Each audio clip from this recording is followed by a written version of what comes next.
The East Coast blackout of 2003 was a widespread power outage that occurred on August 14, 2003, affecting parts of the northeastern and midwestern United States and Ontario, Canada.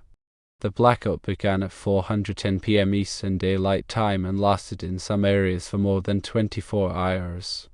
It affected an estimated 55 million people. The initial event was a software bug in the alarm system at the First Energy Corporation, an energy company based in Ohio. This failure prevented the company from being aware of the developing instability of the power grid. Firstly, overloaded power lines sagged into trees in Walton Hills, Ohio. Secondly, the lack of alarm information prevented operators from taking timely corrective action. Thirdly, cascading failures spread through the interconnected grid. This led to the shutdown of multiple power plants. The affected areas included much of New York, including New York City, New Jersey, Connecticut, Michigan, Ohio, Pennsylvania, and parts of Ontario. The blackout caused significant disruption to transportation, communication, and commerce. Many businesses were forced to close. Transportation systems, including subways and trains, were shut down, stranding commuters. Communication networks were overloaded, making it difficult to make phone calls or access the internet. Hospitals and other essential services were forced to rely on backup generators. The economic impact of the blackout was estimated to be in the billions of dollars. Investigations into the cause of the blackout revealed a number of contributing factors, including inadequate vegetation management, software failures, and a lack of situational awareness among grid operators. Following the blackout, recommendations were made to improve the reliability of the power grid, including upgrades to infrastructure, enhanced monitoring systems, and improved coordination among grid operators. The North American Electric Reliability Corporation, or NERC, was given greater authority to enforce reliability standards. The blackout led to a greater awareness of the importance of grid security and resilience. The vulnerabilities of interconnected power systems were highlighted. Efforts were undertaken to improve grid infrastructure and operational practices to prevent similar incidents in the future. The specific fire at Con Ed in New York might have been a consequence or a contributing factor to the overall grid instability. It's crucial to examine the timeline of events. Determine if the fire happened before or after the initial power line sagging or higher. If the fire occurred before, it could have weakened the grid. If it occurred after, it was likely a result of the cascading failures. To understand the technical aspects of the blackout, consider the following points.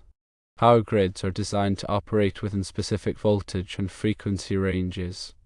When demand exceeds supply, or when transmission capacity is reduced, voltage and frequency can fluctuate.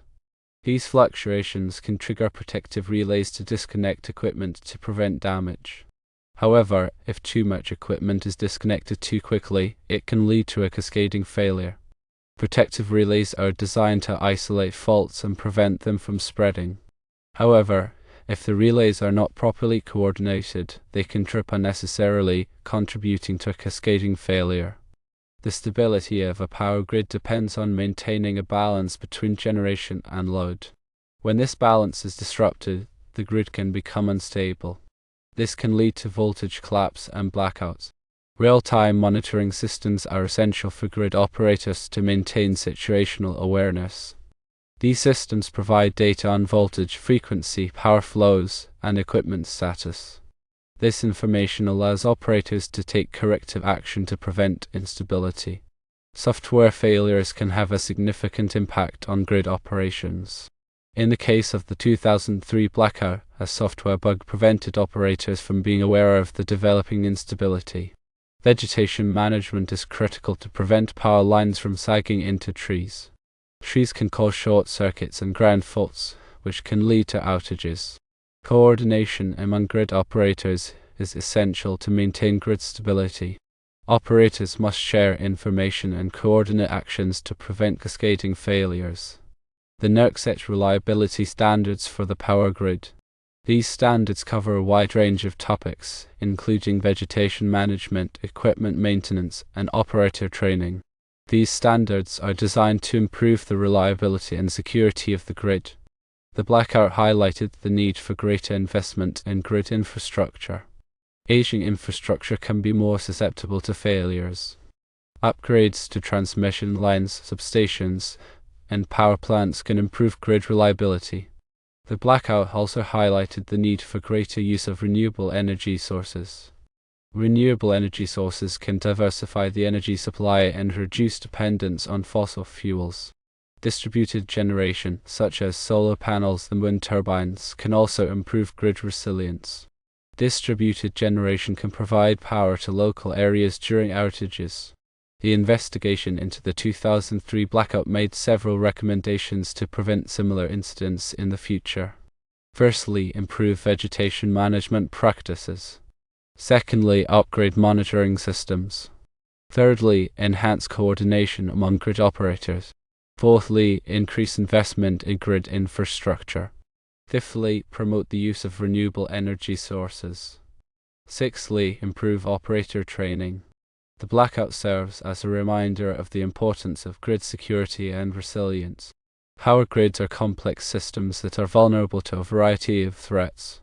It is essential to take steps to protect the grid from these threats. Consider the specific context of Con Ed's role in the New York area during that time. Con Edison is a major utility company serving New York City and Westchester County. It is responsible for providing electricity, gas, and steam to millions of customers. The company operates a large and complex infrastructure, including power plants, transmission lines, substations, and distribution networks. During the blackout, Con Edison experienced widespread outages throughout its service territory. The company's response to the blackout was heavily criticized. The company was accused of being slow to restore power and of failing to communicate effectively with customers. Following the blackout, Con Edison made a number of changes to its operations. The company invested in new equipment and technology. It improved its communication systems. It also enhanced its emergency response plans. The company has also been working to improve the reliability of its infrastructure. Con Edison has been replacing aging equipment and upgrading its transmission and distribution networks. The company has also been investing in renewable energy sources. Con Edison is committed to providing safe, reliable, and affordable energy to its customers.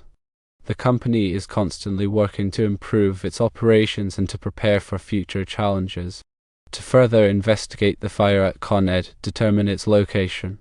Identify the type of equipment involved. Assess the extent of the damage. Determine the cause of the fire. Review Con Edison's emergency response procedures. Analyze Con Edison's communication with customers. Evaluate Con Edison's efforts to restore power.